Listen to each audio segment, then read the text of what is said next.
ଆପଣଙ୍କୁ ସ୍ୱାଗତ କରୁଛି ମୋର ୟୁଟ୍ୟୁବ ଚ୍ୟାନେଲ ଫାଷ୍ଟ ଏକ୍ଜାମ ବୁଷ୍ଟରରେ। ମୁଁ ଆଜି ନେଇକି ଆସିଛି ଗୋଟେ ନୂଆ ଭିଡ଼ିଓ, ଯେଉଁଟା ହେଉଛି ଟପିକ୍ ହେଉଛି ରେସ୍ପିରେସନର ଯେଉଁ କ୍ରେବ୍ ସାଇକେଲ ଅଛି, ସେ କ୍ରେବ୍ ସାଇକେଲ କଣ୍ଟେଣ୍ଟଟାକୁ ମୁଁ ନେଇକି ଆସିଛି। ଏବେ ଦେଖନ୍ତୁ, ଆକ୍ଚୁଆଲି ଆପଣଙ୍କର ଏଇ ଯେଉଁ ରେସ୍ପିରେସନରେ ମୁଖ୍ୟତଃ ଦେଇଛି ଆପଣଙ୍କର ଏରୋବିକ୍ ଆନାରୋବିକ୍ ରେସ୍ପିରେସନ ଦିଆଯାଇଥିଲା, ଯେଉଁଟାକି ମୁଁ ପଢ଼େଇ ସାରିଛି 2-3 ଦିନ ଆଗରେ। ତାପରେ ଗ୍ଲାଇକୋଲିସିସ୍, ସେ ଗୋଟିଏ ଭିଡ଼ିଓରେ ଏରୋବିକ୍ ଆନାରୋବିକ୍ ସହିତ ଗ୍ଲାଇକୋଲିସିସ୍ ବି ସରେଇଛି। ତା ସହିତ ନେକ୍ସଟରେ ଥିଲା ଓଷ୍ଟେଟ୍ ସିଲାବସରେ କ'ଣ ନା କ୍ରେବ୍ ସାଇକେଲ। ତ କ୍ରେବ୍ ସାଇକେଲ ମୁଁ ଆଜି ନେଇକି ଆସିଛି। ଏଇଟା ଟୋଟାଲ କ୍ରେବ୍ ସାଇକେଲଟାକୁ ଏଇ ଗୋଟିଏ ଭିଡ଼ିଓରେ କମ୍ପ୍ଲିଟ୍ କରାହେବ। ଏବେ ଦେଖନ୍ତୁ, କ୍ରେବ୍ ସାଇକେଲକୁ ଆହୁରି କୁହାଯାଏ ସିଟ୍ରିକ୍ ଏସିଡ୍ ସାଇକେଲ।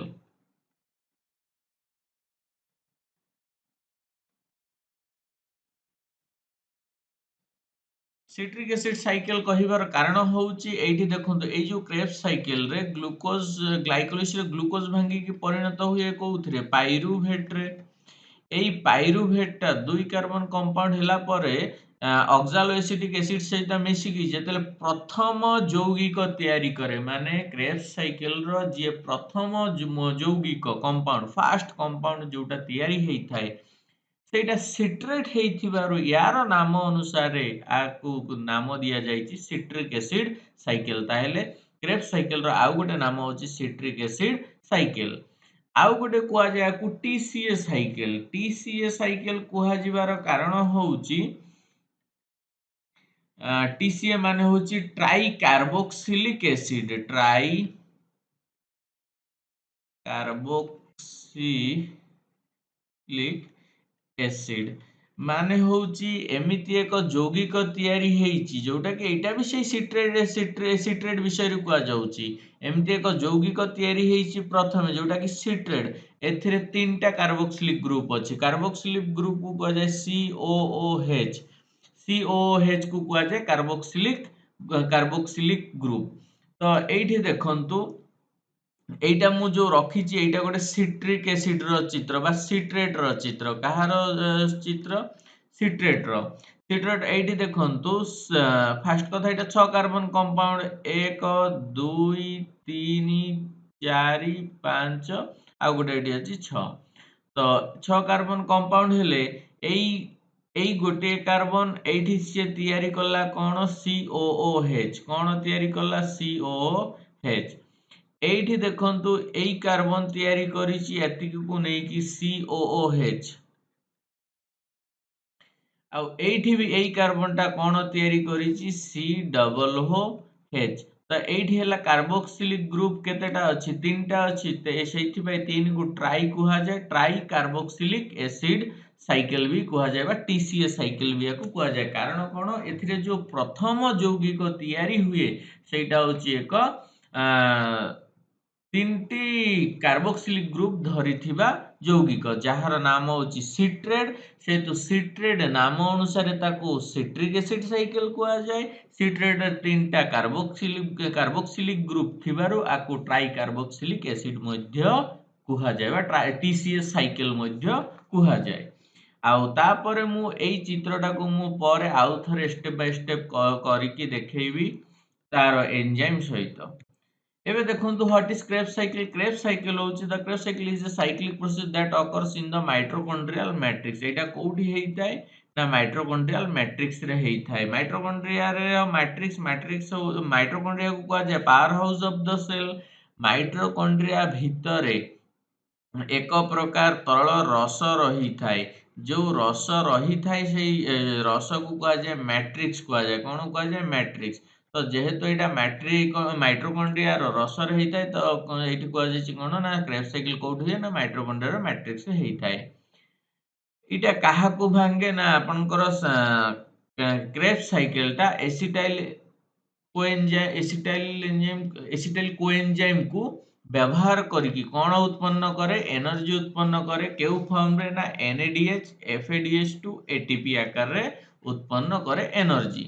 आउ गोटे बाई प्रोडक्ट दिए कौन? कार्बन डाइऑक्साइड मध्ये एथिरु उत्पन्न हेइ थाए। तो एबे नेक्स्ट देखंतु, why it is called TCA cycle।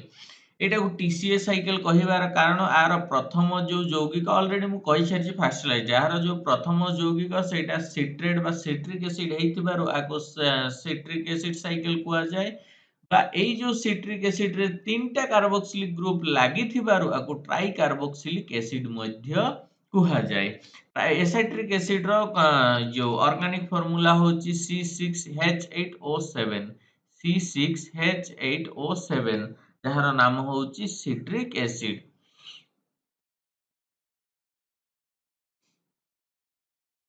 Next ଦେଖନ୍ତୁ ଏଇଟା ହଉଛି କ୍ରେବ୍ସ ସାଇକେଲ। କ୍ରେବ୍ସ ସାଇକେଲ ଆରମ୍ଭ ହେଇଥାଏ କୋଉଠୁ ଗ୍ଲାଇକୋଲିସିସ ର ବ୍ରେକ୍ ଡାଉନ ରେ ଯୋଉ ପାଇରୁଭେଟ ତିଆରି ହେଇଥାଏ କଣ ତିଆରି ହେଇଥାଏ ପାଇରୁଭେଟ। ପାଇରୁଭେଟ ଯୋଉ ହେଇଥାଏ 3 କାର୍ବନ ବିଶିଷ୍ଟ ଏଇ 3 କାର୍ବନ ବିଶିଷ୍ଟ ପାଇରୁଭେଟ ର ଆରମ୍ଭ ହୁଏ। ତାପରେ ଏଇଠି କଣ ହୁଏ ଗୋଟେ କାର୍ବନ ଡାଇଅକ୍ସାଇଡ ଲସ୍ କରିକି ସେ କୋଉଥିରେ ପରିଣତ ହୁଏ ଏସିଟାଇଲ କୋଏନଜାଇମ ଏ ରେ ପରିଣତ ହୁଏ।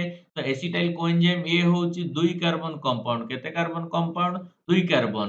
ତାପରେ ଏଇ 2 କାର୍ବନ କମ୍ପାଉଣ୍ଡ ଯେତେବେଳେ ସିଟ୍ରେଟ ହବ ସିଟ୍ରେଟ ହଉଛି କାହା ସହିତ ମିଶିକି ସିଟ୍ରେଟ ହବ ଅକ୍ସାଲୋ ଏସିଟିକ ଏସିଡ ସହିତ ତାକୁ ଅକ୍ସାଲୋ ଏସିଟେଟ କୁହାଯାଏ ବା ଅକ୍ସାଲୋ ଏସିଟିକ ଏସିଡ କୁହାଯାଏ। ଏଇ ଅକ୍ସାଲୋ ଏସିଟେଟ ବା ଅକ୍ସାଲୋ ଏସିଟିକ ଏସିଡ ହଉଛି 4 କାର୍ବନ ବିଶିଷ୍ଟ। ତ ତିଆରି ହବ କେତେ କାର୍ବନ ବିଶିଷ୍ଟ 6 କାର୍ବନ ବିଶିଷ୍ଟ। ଏଇଠି 4 ଅଛି ଏଇଠି 2 ଅଛି 4 ରେ 2 ମିଶିଲେ ହବ କେତେ କାର୍ବନ 6 କାର୍ବନ ବିଶିଷ୍ଟ ହବ। ଏଇ 6 କାର୍ବନ ବିଶିଷ୍ଟ ଏନଜାଇମ 6 କାର୍ବନ ବିଶିଷ୍ଟ ମୌଳିକ ଯୌଗିକ ହବା ପାଇଁ ଏଇଠି ଯୋଉ ଏନଜାଇମ ବ୍ୟବହାର ହବ ସେଇଟା ହଉଛି ସିଟ୍ରେଟ ସିନ୍ଥେସ। ତାପରେ ଏଇ ସିଟ୍ରେଟ ଟା ଯେତେବେଳେ ଆପଣଙ୍କର ଆଇସୋମେରିଜମ ରେ ଆସିକି ତାର ଷ୍ଟ୍ରକ୍ଚର ରେ ଚେଞ୍ଜ ଆସିଯିବ ବଟ୍ କାର୍ବନ ସଂଖ୍ୟା ସମାନ ରହିବ ତାକୁ କୁହାଯିବ ଆଇସୋସିଟ୍ରେଟ। କଣ କୁହାଯିବ ଆଇସୋସିଟ୍ରେଟ। এইটা ବି ତାହେଲେ କେତେ କାର୍ବନ କମ୍ପାଉଣ୍ଡ 6 କାର୍ବନ କମ୍ପାଉଣ୍ଡ। ସିଟ୍ରେଟ ରେ ଯେତେଟା କାର୍ବନ ଅଛି ଆଇସୋସିଟ୍ରେଟ ରେ ସେତେଟା କାର୍ବନ ଅଛି କିନ୍ତୁ ସିଟ୍ରେଟ ରୁ ଆଇସୋସିଟ୍ରେଟ ହେବା ପାଇଁ କଣ ଦରକାର ନା ଆକୋନିଟେଜ ଏନଜାଇମ କାମ କରିବ। ଆଇସୋସିଟ୍ରେଟ ରୁ ଆଲଫା କିଟୋ ଗ୍ଲୁଟାରେଟ ହେବା ପାଇଁ ଆକୁ କଣ କରିବାକୁ ପଡିବ ନା ଗୋଟେ କାର୍ବନ ଲସ୍ କରିବାକୁ ପଡିବ ଆଉ NADP ପ୍ଲସ କୁ NADH ରେ ପରିଣତ କରିବ। ତା ମାନେ ଏଇଠି ଦେଖନ୍ତୁ ଥିଲା 6 କାର୍ବନ କମ୍ପାଉଣ୍ଡ ଲସ୍ କଲା ଗୋଟିଏ କାର୍ବନ ଲସ୍ କଲା ପରେ ଯଦି ଗୋଟେ କାର୍ବନ ଲସ୍ କଲା ତାହେଲେ ଆଲଫା କିଟୋ ଗ୍ଲୁଟାରେଟ କେତେ କାର୍ବନ ବିଶିଷ୍ଟ ମୌଳିକ ହବ 5 କାର୍ବନ ବିଶିଷ୍ଟ ମୌଳିକ ହବ। ତାହେଲେ ଏଇ 5 କାର୍ବନ ବିଶିଷ୍ଟ ମୌଳିକ କରିବା ପାଇଁ କିଏ ସାହାଯ୍ୟ କଲା ନା ଆଇସୋସିଟ୍ରେଟ ଡିହାଇଡ୍ରୋଜିନେସିସ। ଡିହାଇଡ୍ରୋଜିନେସିସ ମାନେ ଇଏ କଣ କରିବ ଆପଣଙ୍କର ହାଇଡ୍ରୋଜେନ କୁ ରିମୁଭ କରିଦବ ସେଇଥିପାଇଁ ୟାକୁ ଡିହାଇଡ୍ରୋଜିନେସ କୁହାଯାଏ। ଯଦି ହାଇଡ୍ରୋଜେନ କୁ ରିମୁଭ କରିଦେଲା ଆଇସୋସିଟ୍ରେଟ ରୁ ରିମୁଭ କରିକି ହାଇଡ୍ରୋଜେନ କୁ ମିଶେଇଲା କାହା ସହିତ NAD ପ୍ଲସ ସହିତ ମିଶେଇକି କଣ ବନେଇଛି NADH ବନେଇଛି ଆଉ କଣ ଉତ୍ପନ୍ନ କରିଛି 5 କାର୍ବନ କମ୍ପାଉଣ୍ଡ ଉତ୍ପନ୍ନ କରିଛି। ଏଇ ଆଲଫା କିଟୋ ଗ୍ଲୁଟାରେଟ ଆଉ ଥରେ କଣ କରିବ ନା ଆଲଫା କିଟୋ ଗ୍ଲୁଟାରେଟ ଡିହାଇଡ୍ରୋଜିନେସିସ ରେ ବ୍ୟବହାର କରିକି ଯଦି ଡିହାଇଡ୍ରୋଜିନେସ ବ୍ୟବହାର ହେଇଛି ତାହେଲେ ସେଇଠି କଣ ହବ ଆଉ ଥରେ ଗୋଟେ ହାଇଡ୍ରୋଜେନ ଲସ୍ ହବ। ଯଦି ହାଇଡ୍ରୋଜେନ ଏଇଠି ଲସ୍ ହେଲା ଏଇଠି ମଧ୍ୟ NAD ପ୍ଲସ କୁ କୋଉଥିରେ ପରିଣତ କରିବ NADH ରେ ପରିଣତ କରିବ। ତା ସହିତ କଣ ଲସ୍ ହବ କାର୍ବନ ଡାଇଅକ୍ସାଇଡ ବାହାରି ଯିବ। ଯଦି ଆଉ ଗୋଟେ କାର୍ବନ ଏଇଠି ବାହାରି ଗଲା ଯଦି ଆଉ ଗୋଟେ କାର୍ବନ ବାହାରିଲା ତାହେଲେ 5 କାର୍ବନ ମୌଳିକ ଯୌଗିକଟା କେତେ କାର୍ବନ ଯୌଗିକରେ ପରିଣତ ହେଇଯିବ 4 କାର୍ବନ ଯୌଗିକରେ ଯୋଉଟା ହଉଛି ସକ୍ସିନାଇଲ କୋଏନଜାଇମ ଏ। ହେଲେ ଏଇ ସକ୍ସିନାଇଲ କୋଏନଜାଇମ ଏ ଟା ଆଉ ଥରେ ସକ୍ସିନାଇଲ କୋଏନଜାଇମ ଏ ର କୋଏନଜାଇମ ଏ ର ଉପସ୍ଥିତିରେ ଇଏ କୋଉଥିରେ ପରିଣତ ହେଇଯିବ ନା ସକ୍ସିନେଟ। ହେଲେ ଏଇଠି ସକ୍ସିନାଇଲ କୋଏନଜାଇମ ଏ 4 କାର୍ବନ ଏଇଟା ବି ମଧ୍ୟ 4 କାର୍ବନ ହେଇଥାଏ। ତ ଏଇ ସକ୍ସିନେଟ କାହାର ଉପସ୍ଥିତିରେ ନା ସକ୍ସିନିକ ଡିହାଇଡ୍ରୋଜିନେସ ର ଉପସ୍ଥିତିରେ ଏହାର ସକ୍ସିନେଟ କୁ ପରିବର୍ତ୍ତନ କରିଦବ ଆଉ ଗୋଟେ 4 କାର୍ବନ ଯୌଗିକରେ ଯାହାର ନାଁ ଅଛି ଫ୍ୟୁମରେଟ। ଏଇ 4 କାର୍ବନ ଯୌଗିକ ଆଉ ଥରେ ଫ୍ୟୁମରେଜ ଏନଜାଇମ ର ଉପସ୍ଥିତିରେ ଫ୍ୟୁମରେଟ କୁ କୋଉଥିରେ ପରିଣତ କରିଦବ ମ୍ୟାଲେଟ ରେ ପରିଣତ କରିଦବ। ଯେହେତୁ ଏଇଠି ବି କୌଣସି ଜାଗାରେ କାର୍ବନ ବାହାରିଲା ନାହିଁ ତାହେଲେ ଏଇ ମ୍ୟାଲେଟ ବି କେତେ କାର୍ବନ ବିଶିଷ୍ଟ 4 କାର୍ବନ ବିଶିଷ୍ଟ। ଏଇ ମ୍ୟାଲେଟ କୁ ମ୍ୟାଲେଟ ଡିହାଇଡ୍ରୋଜିନେସ କଣ କରିବ ଯେ ଗୋଟେ କୋଉଥିରେ ପରିଣତ କରିଦବ ଅକ୍ସାଲୋ ଏସିଟିକ ଏସିଡ ରେ ପରିଣତ କରିଦବ ଯୋଉଟା ହଉଛି NAD ପ୍ଲସ କୁ NADH ରେ ପରିଣତ କରିବ। ତା ମାନେ ଏଇଠି ଡିହାଇଡ୍ରୋଜିନେସ ହେଲା ମାନେ ଗୋଟେ ହାଇଡ୍ରୋଜେନ ଲସ୍ ହବ। କଣ ଲସ୍ ହବ ହାଇଡ୍ରୋଜେନ ଲସ୍ ହବ। ଯୋଉଠି ଡିହାଇଡ୍ରୋଜିନେସ ଲେଖା ହେଇଛି ମନେ ରଖିବେ ସେଇଟା ହାଇଡ୍ରୋଜେନ ଲସ୍ ହବ। ଏଇଠି ବି ଯୋଉ ଲେଖା ହେଇଛି ସକ୍ସିନିକ ଡିହାଇଡ୍ରୋଜିନେସ ଏଇଠି ବି କଣ କଲା ସକ୍ସିନେଟ ରୁ କଣ ବାହାର କଲା ହାଇଡ୍ରୋଜେନ କୁ କାଢିକି FAD କୁ FADH ରେ ପରିଣତ କରିଦେଇଛି। ତ ଏଇ ଚିତ୍ରଟା ତ ଡାଇରେକ୍ଟ ଥିଲା ଦେଖିଦେଲେ, କିନ୍ତୁ ମୁଁ ଆପଣଙ୍କୁ ଷ୍ଟେପ୍ ବାଇ ଷ୍ଟେପ୍ ଚିତ୍ର କରିକି ଦେଖେଇ ଦଉଛି। ତାପରେ ଗୋଟେ ଟ୍ରିକ୍ କହିବି ଯେ କୋଉ ଟ୍ରିକ୍‌ରେ ମୁଁ ମନେ ରଖିଛି, ଆପଣ ମଧ୍ୟ କୋଉ ଟ୍ରିକ୍‌ରେ ମନେ ରଖିପାରିବେ। ତ ମୁଁ ମନେ ରଖିବା ଟ୍ରିକ୍‌ଟା ହଉଛି, ଲେଖି ଦଉଛି can I no, can I no SUM simple formula making option।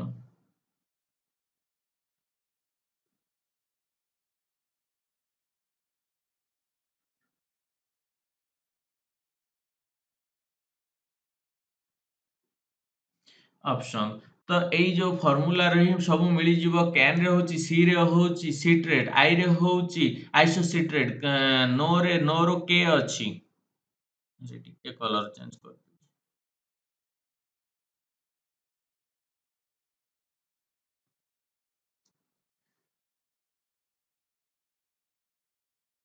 C ରେ ଅଛି ସିଟ୍ରେଟ୍, ଆଇସୋସିଟ୍ରେଟ୍, କେ ରୁ ଆସିଛି ଆଲଫା କିଟୋ ଗ୍ଲୁଟାରେଟ୍, ଏସ୍ ରେ ହଉଛି ଆପଣଙ୍କର ସକ୍ସିନାଇଲ୍ କୋଏଞ୍ଜାଇମ୍ ଏ, ଏସ୍ ରେ ଆଉ ଗୋଟେ ସକ୍ସିନେଟ୍, ଏଫ୍ ରେ ଆପଣଙ୍କର ଫ୍ୟୁମାରେଟ୍, ଏମ୍ ରେ ମ୍ୟାଲେଟ୍, ଓ ରେ ଅକ୍ସାଲୋ ଏସିଟେଟ୍। ତ ଏବେ ହଉଛି ମୁଁ ଲେଖୁଛି, ଦେଖନ୍ତୁ ଆରମ୍ଭ ହବ କୋଉଠୁ, ପାଇରୁଭେଟ୍ ରୁ। ପାଇରୁଭେଟ୍ ରୁ ଆରମ୍ଭ ହେଇକି ଇଏ କୋଉଥିରେ ପରିଣତ ହବ, ଏସିଟାଇଲ୍ କୋଏଞ୍ଜାଇମ୍ ଏ।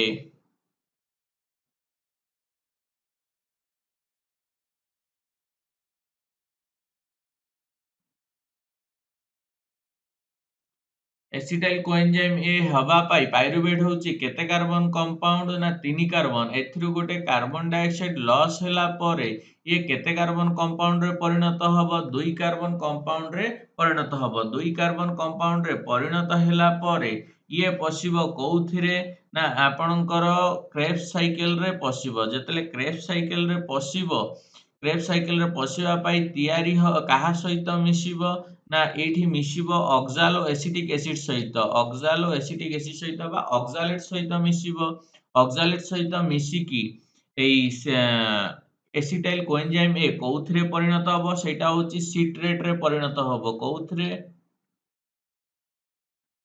सिट्रेट रे। सिट्रेट टा केते कार्बन विशिष्ट मौलिक ना 6 कार्बन विशिष्ट मौलिक। एई सिट्रेट टा पुणी कौन हबो ना आइसोमेरिज्म हबो। आइसोमेरिज्म हेकी कोउथिरे परिणत हबो, आइसोसिट्रेट रे परिणत हबो। कोउथिरे, आइसोसिट रे, सिट्रेट रे। एई आइसोसिट्रेट रे हेले जेहेतु आइसोमेरिज्म हेची ता माने एथिरे कार्बन संख्या भी स्थिर अछि, 6 कार्बन अछि। जेहेतु एथिरे मध्ये 6 कार्बन अछि, आइसोसिट्रेट टा कोन करिवो, एबे गोटे कार्बन डाइऑक्साइड लॉस करिवो। कोन करिवो, आइसोसिट्रेट रा एबे गोटे कार्बन डाइऑक्साइड लॉस करिवो, प्लस एठी डिहाइड्रोजनेस एंजाइम काम करिकि, आइसोसिट्रेट डिहाइड्रोजनेस एंजाइम काम करिकि एथिरे आउरी कोन करिवो ना एनएडी प्लस को परिणत करिवो कोउथिरे,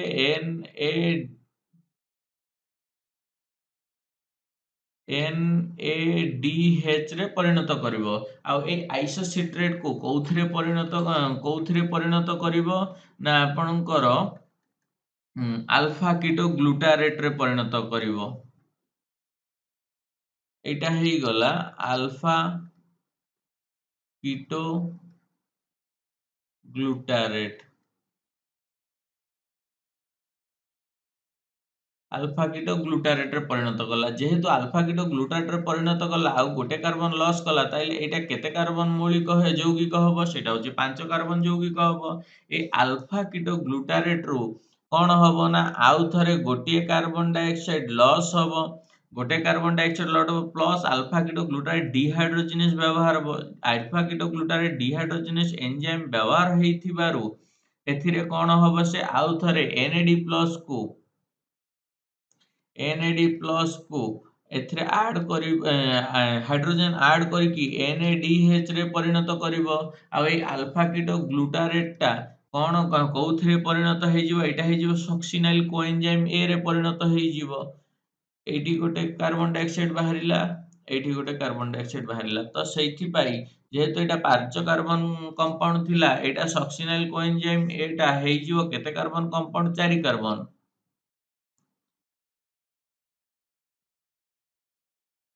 सक्सिनाइल कोएंजाइम ए तापर एई 4 कार्बन कंपाउंड टी कोन हबो ना आपनकर आउ थरे कोउथिरे पसिबो कोउथिरे परिणत हबो सेटा होची कोएंजाइम ए रो उपस्थिति रे एटा हे जिवो सक्सिनेट रे परिणत हे जिवो कोउथिरे सक्सिनेट रे परिणत हो जेहेतु ये आगरे 4 कार्बन कंपाउंड थिला एथिरो आउ कार्बन डाइऑक्साइड बाहरी नाही बा कार्बन बाहरी नाही ताले ए सक्सिनेट केते कार्बन मौलिक हे जिवो 4 कार्बन मौलिक हे जिवो ए सक्सिनेट टा कोन कय हबो ना सक्सिनिक डिहाइड्रोजिनेस रो उपस्थिति रे ए सक्सिनेट टा तार उपस्थिति रे सक्सिनिक डिहाइड्रोजिनेस रो उपस्थिति रे सक्सिनेट परिणत हे जिवो फ्यूमेरेट रे कोउथिरे ना फ्यूमेरेट रे हेले जेतेले फ्यूमरेट हबो आउ एंजाइम सक्सिनिक डिहाइड्रोजिनेज व्यवहार हेथिबारु एठी मध्य कोन हबो एफ ए डी को परिणत करिवो कोउथिरे एफ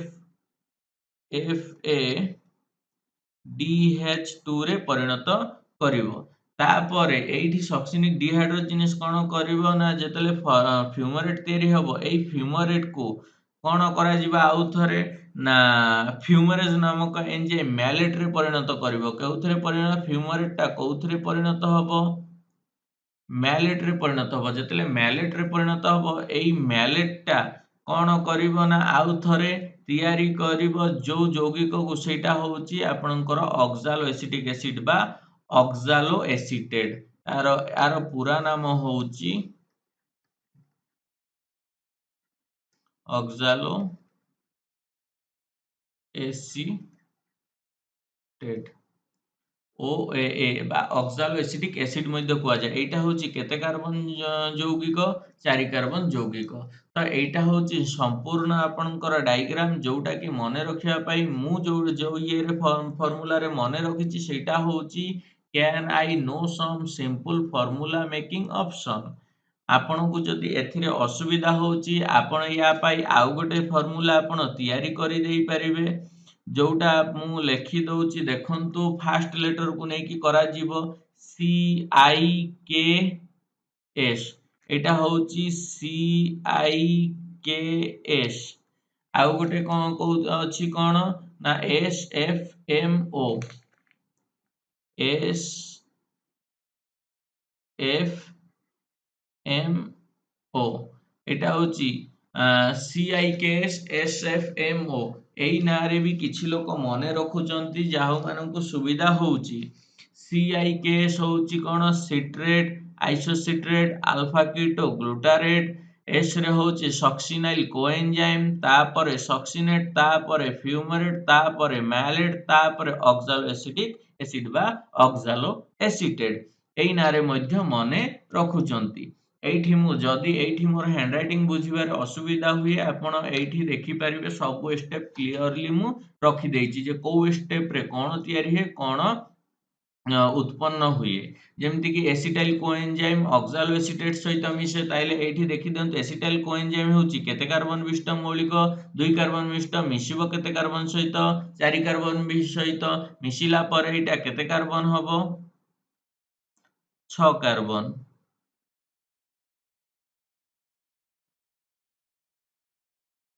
मिसिला पर एटा हबो केते कार्बन विशिष्ट मौलिक 6 कार्बन ताले एई 6 कार्बन विशिष्ट मौलिक आइसोमेरिज्म हेकी सिट्रेट रो परिणत हे जिवो सिट्रेट आइसोसिट्रेट रे एटा हे जिवो केते कार्बन विशिष्ट मौलिक 6 कार्बन विशिष्ट मौलिक तापरे आइसोसिट्रेट कोन करिवो गोटे कार्बन डाइऑक्साइड लॉस करिवो आउ डिहाइड्रोजनेज व्यवहार करिकी आपनकर कार्बन डाइऑक्साइड एठी लॉस हैला आउ NADH उत्पन्न हैला एटा प्रोड्यूस हैला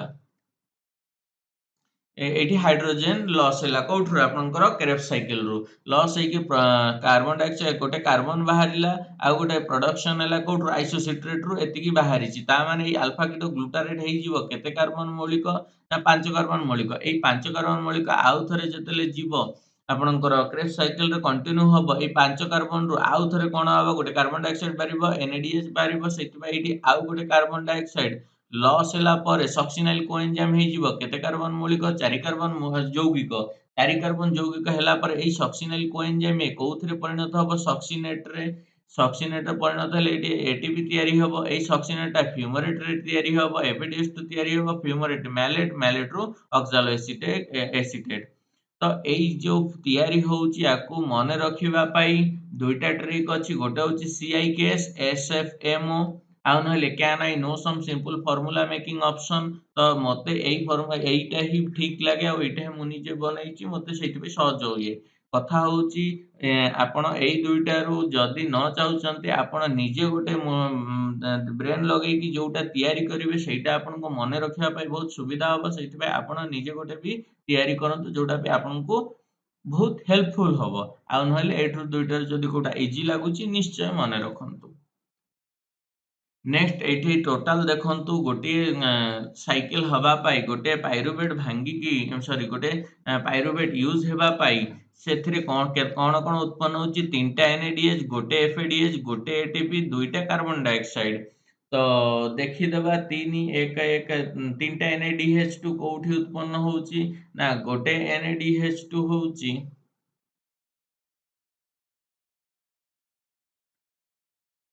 ଗୋଟେ NADH1, ଏଇଟା 2, ଆଉ ଗୋଟେ କୋଉଠି ଅଛି? ଏଇଠି 3। ତାହେଲେ 3ଟା NADH2 ହେଲା। FADH2 କେତେଟା ହେଲା? 3ଟା NADH ଉତ୍ପନ୍ନ ହେଲା। ତାପରେ FADH କେତେଟା ହେଲା? ଏଇଠି ଗୋଟିଏ ଦେଖାଯାଉଛି।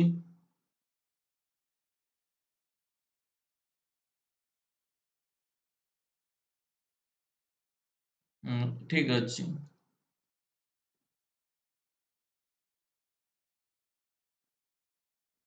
ଏଠି ଗୋଟିଏ FADH2 ଉତ୍ପନ୍ନ ହେଲା, ଆଉ ଗୋଟେ କଣ ହେଲା? ATP ଉତ୍ପନ୍ନ ହେଲା। ଆଉ 2ଟା କାର୍ବନ ଡାଇଅକ୍ସାଇଡ୍ ହେଇଛି। ଯେହେତୁ 6 କାର୍ବନ ମୌଳିକ ଥିଲା, 2ଟା କାର୍ବନ ଡାଇଅକ୍ସାଇଡ୍ ଯିବାରୁ 4 କାର୍ବନ ମୌଳିକ ଯୌଗିକରେ ପରିଣତ ହେଇଛି। ତ ଏଇଟା ଗୋଟିଏ ପାଇରୁଭେଟକୁ ନଷ୍ଟ କରିବା ପାଇଁ ଏତିକି ଏନର୍ଜି ବା ଏତିକି ଜିନିଷ ବାହାରିଛି। ଯଦି ଗୋଟିଏ ପାଇରୁଭେଟ ଜାଗାରେ ଗୋଟିଏ ଗ୍ଲୁକୋଜକୁ ନଷ୍ଟ କରିବ ତାହେଲେ କେତେଟା ହବ? 2ଟା ସାଇକେଲ ଦରକାର। କାରଣ ଗୋଟେ ଗ୍ଲୁକୋଜ ଭାଙ୍ଗିକି କେତେଟା ପାଇରୁଭେଟ ତିଆରି ହେଇଛି? 2ଟା ତିଆରି ହେଇଛି। ତ 2ଟା ତିଆରି ହେଲେ ତାହେଲେ ଗୋଟିଏ ଗ୍ଲୁକୋଜ ନଷ୍ଟ କରିବି କି ଶକ୍ତି ଦେବା ପାଇଁ 2ଟା ସାଇକେଲ ଦରକାର। ତ ସେଥିରେ କଣ ହବ ନା 6ଟା NADH, 2ଟା FADH2, 2ଟା ATP ପ୍ଲସ୍ କେତେଟା ବାହାରିବ? 4ଟା କାର୍ବନ ଡାଇଅକ୍ସାଇଡ୍ ବାହାରିବ ଗୋଟିଏ ଗ୍ଲୁକୋଜକୁ ନଷ୍ଟ କରିବା ପାଇଁ। ତ ମେମୋରି ଟ୍ରିକରେ ସିଟ୍ରେଟ୍, ଆଇସୋସିଟ୍ରେଟ୍, ଆଲଫା କିଟୋଗ୍ଲୁଟାରେଟ୍, ସକ୍ସିନାଇଲ୍ କୋଏନଜାଇମ୍, ସକ୍ସିନେଟ୍, ଫ୍ୟୁମାରେଟ୍, ମ୍ୟାଲେଟ୍, ଅକ୍ସାଲୋଏସିଟେଟ୍। ଆଉ ଏଇଟାକୁ ଆପଣ ଯୋଉ 2ଟା ଟ୍ରିକ୍ ଆପଣଙ୍କୁ ଭଲ ଲାଗେ, ଯୋଉ ଆଗରେ ଦିଆଯାଇଛି can I no SUM formula making option, ଆଉ ନହେଲେ CIKS SFMAO, ଏଇ ଫର୍ମୁଲାରେ ବି ଆପଣ ମନେ ରଖି ପାରିବେ। ତ ଆଜିର ଭିଡ଼ିଓରେ ଏତିକି ଥିଲା। ଯଦି ଆପଣଙ୍କୁ ଭଲ ଲାଗିଥାଏ ପ୍ଲିଜ୍ ଲାଇକ୍ କରନ୍ତୁ, କମେଣ୍ଟ କରନ୍ତୁ। Thank you.